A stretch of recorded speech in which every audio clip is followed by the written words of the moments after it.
The movie opens with a guy named Edward, groaning in pain in his office, but it turns out the entire scene is just an act. Edward is actually suffering from a rare condition called neurofibromatosis, which has disfigured his face. He now relies on low-budget commercials to make a living. Later, while returning home in the subway, Edward notices several passengers staring and laughing at him. But he doesn't react or say anything as he's used to it. Shortly after, he reaches his building, which is quite dingy and dirty. He meets his landlord at the entrance, who suggests that he take up some martial art classes to defend himself. Edward then heads to his apartment, and it turns out a beautiful woman named Ingrid is relocating next to him. She is stunned for a moment upon seeing him, but quickly composes herself and greets him in a friendly manner. Following this, he finally gets inside his room, which is so dilapidated that dirty water is leaking from the ceiling. Instead of fixing it right away, Edward simply places a bowl on the floor. That night, while he's busy cutting onions in the kitchen, there's a sudden knock on the door, and this startles Edward and he ends up injuring his finger. He finds his new neighbor Ingrid, and when she notices that Edward is bleeding, she immediately brings in the first aid supplies. Following this, the two sit on the same couch, and Ingrid carefully tends to his wound while cracking some light jokes. It is evident that she doesn't see Edward as a monster, and is really comfortable around him. After patching him up, Ingrid spots a framed picture on the wall, where a completely normal baby Edward is with his mom. Throughout their conversation, Edward keeps giving one-word answers, as he's not used to such social interactions, but Ingrid doesn't seem to mind at all. She soon spots a typewriter in the room, where Edward has written an emotional quote about himself, and this impresses her. And so, she reveals that she is a playwright by profession. Edward also opens up that he acts in small gigs here and there. Moments later, Ingrid finally discloses why she came here. She actually wanted some detergent. Edward gladly gives some to her, marking the start of a new friendship. The scene then cuts to the next morning, where we see Edward at the doctor's for his routine checkup. He learns that while his tumors are slowly growing, he doesn't have to worry for the time being. The doctor then reveals that one of his colleagues named Eugene has developed a drug, which has the potential to cure neurofibromatosis completely. Eugene is currently looking for patients so he can test his new drug, so the doctor urges Edward to give it a thought, as the potential reward could change his life forever. Later, when Edward returns to his apartment, he notices that the water is leaking more vigorously, so he removes the tiny bowl and places a huge bucket. Edward then grabs his typewriter, and presents it to Ingrid as a housewarming gift. Ingrid is delighted by the gesture, and Edward also feels happy that he's finally getting the chance to interact with someone.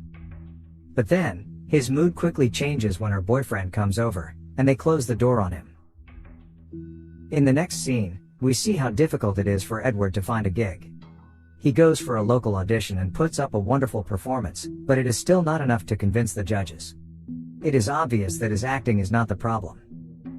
The only bright light in Edward's otherwise dark life is his beautiful neighbor, Ingrid. When Edward shows her one of his commercials, she seems to be impressed by his acting. Here, Ingrid spots a blackhead on his nose and has the urge to remove it. But just as she touches his face, Edward's emotional instincts kick in and he ends up grabbing her hand. This creates an awkward moment between the two, so Ingrid makes up an excuse and departs. As a result, Edward is devastated that he blew the chance to get close to her, and he knows things would have turned out different had he been good looking. Therefore, the very next morning, he decides to gamble and try out Dr. Eugene's new drug. Edward is closely studied by a team of professionals, who start the procedure right away. They connect his face with several tubes, and inject the new drug. Once everything is done, a prototype mask of Edward's face is designed to measure the progress. He is also given some pills and other medicine which he has to consume on a regular basis. That evening, when Edward returns home, he finds a box of chocolate, face cream and detergent at his doorstep, along with a thank you note from Ingrid. She claims that she typed it using the typewriter he gave him. Elated by the gesture, Edward tries to eat the chocolate, but immediately spits it out as he feels a sharp pain in his teeth. Edward now has to change the bandage from his hand as well, but he is shocked to discover that his knife wound has miraculously healed. The scene then cuts to midnight, where Edward is woken up by loud noises outside. He hastily opens the door and discovers several cops as well as paramedics, and Edward is devastated to learn that his neighbor has unalived himself. Edward also spots a cat in the room, which he takes with himself. Later, we see him and Ingrid at a diner. They talk about the dead guy, and then switch the topic to Ingrid's line of work. By the time Edward reaches home, it is raining cats and dogs, and his ceiling's condition has worsened. Edward stands near it to have a proper look, when suddenly a large piece of debris falls on his face. He cleans up this new wound on his already complicated face. But as he scrubs it, small strands of skin start to peel out, indicating that the medicine might be taking effect. The very next morning, Dr. Eugene is astounded by how quickly the drugs are working, and reassures Edward that he's healing. He also hands him the prototype face mask as a souvenir and a reminder, which Edward reluctantly accepts. Later, as our hero is on the way home, we see him in a very bad shape. He is coughing vigorously, and can barely walk a few steps without getting short of breath. To cure this problem, he goes to a bar and heads straight to the washroom, and vomits to clear out his stomach. But while on the way back, the bartender insists that he have a drink, as only the customers are allowed to use the washroom. Edward obliges and has some whiskey without any added water.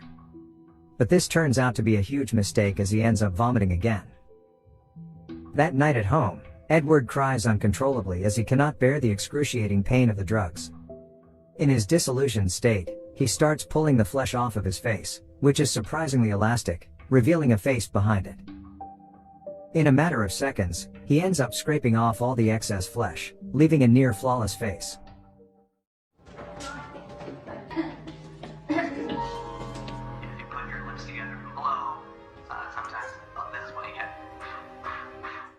A week later, we see Edward, now a completely transformed person. The deformity on his face has vanished, and he has turned into a handsome man. To celebrate this joyous occasion, Edward heads to a bar and orders some whiskey.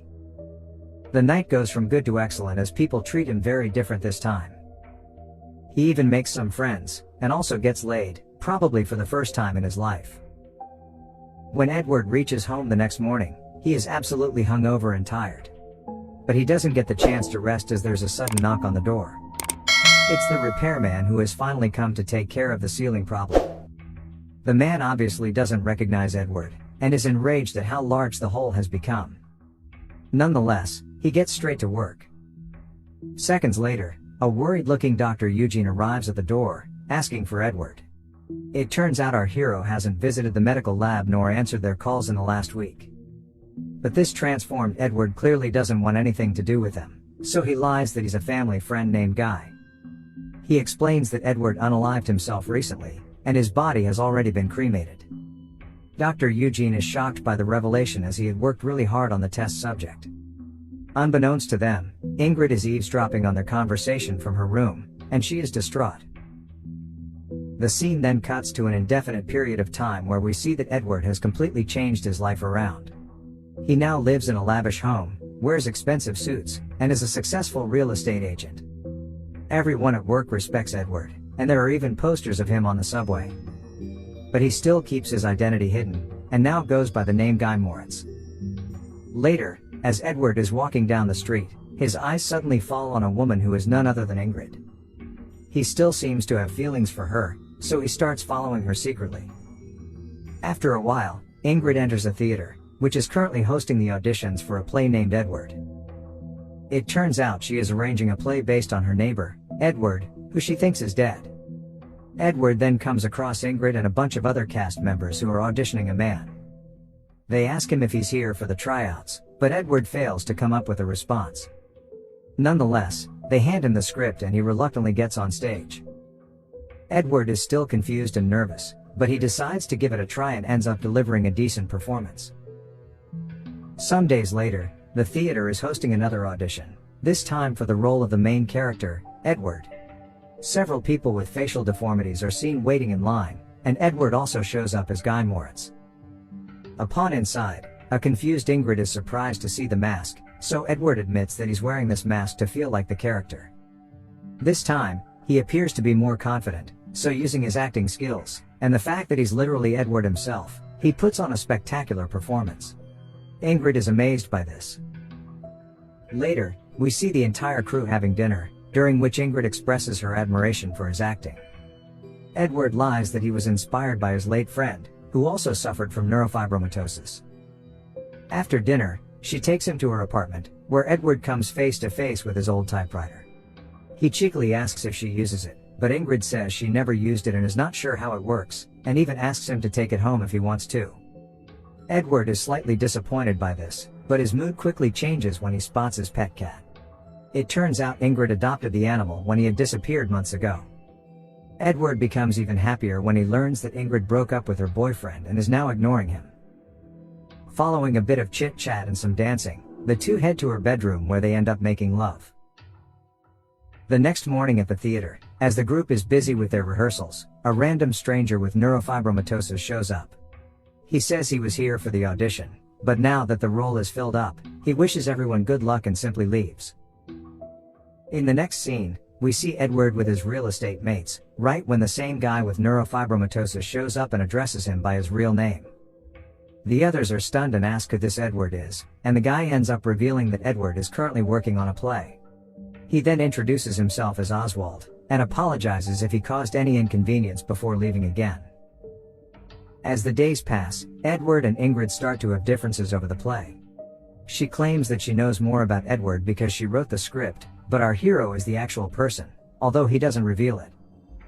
Just then, the confident and charismatic Oswald shows up again, and he ends up revealing that Guy Moritz is also a real estate agent.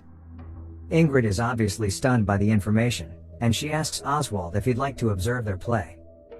He immediately says yes, and the group continues with their practice sessions. That night, Oswald is also invited to dinner, and he manages to impress Ingrid and the others using his fancy talk. He also begins to put ideas into her mind like the character Edward should talk with an accent. Ingrid absolutely likes the plan, and asks Edward to speak like a Brit, but the poor guy is horrible at it. Few more days pass, and Edward continues with his practice sessions, but he regularly forgets his lines, and his performance degrades. Then one evening, Ingrid shockingly tells him that she has changed the script.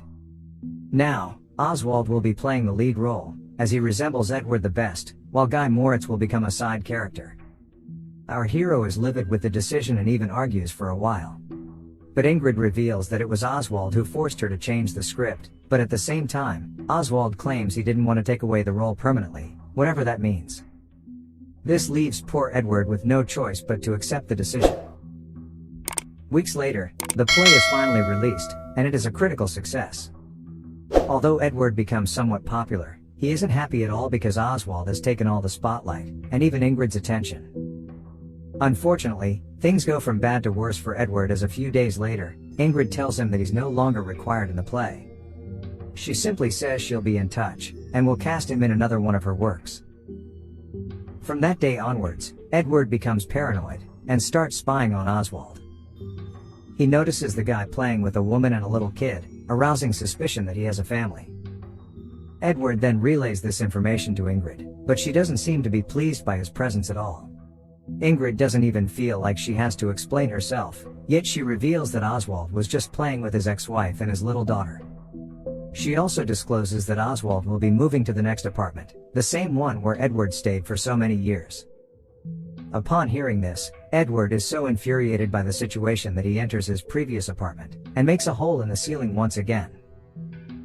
His real estate life also takes a hit, as a delusional Edward starts dealing with his clients while wearing the deformed mask. If that's not all, one day, he barges inside his office, and quits his job for good. He also makes sure to create a scene by making fun of all his colleagues, and destroying his computer. After this, Edward goes straight to the theater and tries to attack Oswald, whom he blames for all his misfortune. But then, during the scuffle,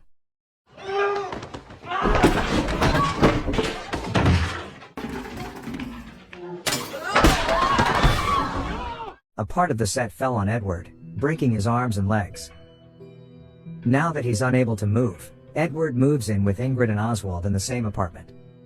To add to his disappointment, Ingrid and Oswald have now become a couple, and are making plans to make Edward into a movie. Several months later, we see that Edward is still recovering from his injuries, while Ingrid is now pregnant. A physical therapist has been hired to help him walk, But this guy starts expressing his disgust about how a deformed man like Oswald could bag a beautiful Ingrid. For some reason, the statement infuriates Edward. And so, when the therapist is distracted,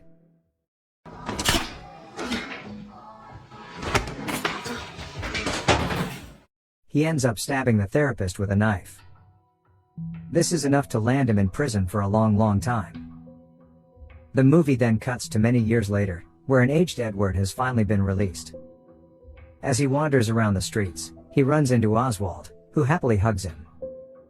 They later catch up with Ingrid over dinner, and it turns out the couple have become highly successful, and are planning to relocate to a commune in Canada. Shortly after, a waiter arrives to take their orders, but a visibly nervous Edward struggles to choose from the menu. Seeing this, the pesky Oswald jokes that Edward hasn't changed a bit.